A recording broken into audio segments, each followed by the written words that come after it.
Alors au fil des exercices, tu as vu que l'image d'une figure qu'on obtient par une homothétie, eh bien soit elle est agrandie, soit elle est réduite. Au final, l'homothétie c'est juste un agrandissement ou une réduction. Il se trouve que tu obtiens une image qui est réduite lorsque ton rapport de l'homothétie en valeur absolue il est plus petit que 1. Étant donné que lorsque tu multiplies par un nombre plus petit que 1, eh bien tu fais diminuer les longueurs. Et par contre, dans l'autre sens, on obtient une figure qui est agrandie, on obtient un agrandissement lorsque le rapport de l'homothétie en valeur absolue il est plus grand que 1. Alors, on y va pour la correction de l'exercice 4, une histoire de transformation inverse. On a construit en rose l'image du Y bleu par l'homothétie de centre O et de rapport 4. Par quelle transformation peut-on passer du Y rose au Y bleu? Alors, pour passer du bleu au rose, on a fait une homothétie de centre O et de rapport K1 égale 4, ce qui veut dire que toutes les dimensions du Y rose sont 4 fois plus grandes que les dimensions du Y bleu. On a un coefficient en valeur absolue on a un rapport en valeur absolue qui est plus grand que 1, et on a ici, tu vois, une figure qui est agrandie. Bon, ben dans l'autre sens, on part du Y rose pour aller au Y bleu. Ici, on obtient une image qui est réduite par rapport à la figure de départ. Bon, si dans un sens, le Y a des dimensions 4 fois plus grandes, à l'inverse, le Y bleu a des longueurs qui sont 4 fois plus petites que le Y rose. Et divisé par 4, eh bien, je te rappelle que diviser par un nombre, ça revient à multiplier par l'inverse. Donc, divisé par 4, ça revient à multiplier par un quart. Un quart en valeur absolue qui est plus petit que 1, ça correspond bien à une réduction. Donc on peut passer du Y rose au Y bleu par une homothétie de centre O et de rapport un quart.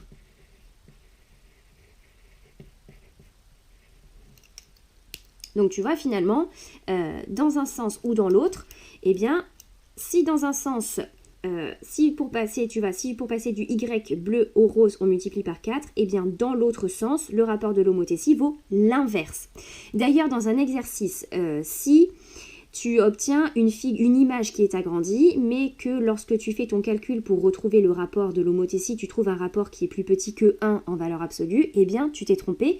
Tu aurais donné, toi, dans l'autre sens, tu auras donné pour la réduction et pas l'agrandissement. Donc pas de panique. Pour trouver l'agrandissement, il suffit juste que tu prennes l'inverse de ton rapport de réduction. D'accord?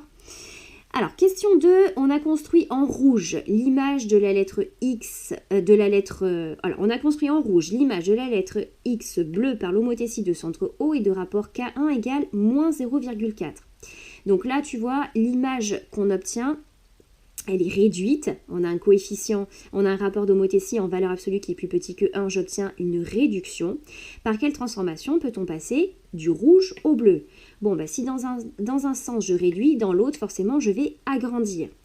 Le rapport de l'homothétie, ici il est de moins 0,4, ça veut dire que toutes les longueurs de la figure de départ ont été multipliées par 0,4.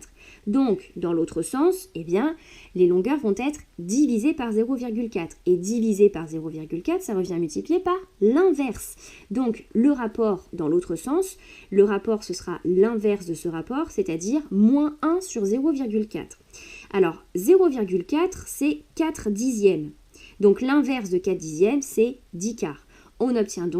On peut passer donc du rouge au bleu par une homothétie. Donc par une homothétie de centre O et de rapport moins 10 quarts. Donc l'inverse du rapport qui va permettre de réduire la figure et moins 10 quarts qui fait aussi moins 2,5. Et tu vois ici on a un agrandissement et le rapport de l'homothétie qu'on trouve en valeur absolue bien sûr, il est plus grand que 1. Voilà, c'est terminé pour cet exercice.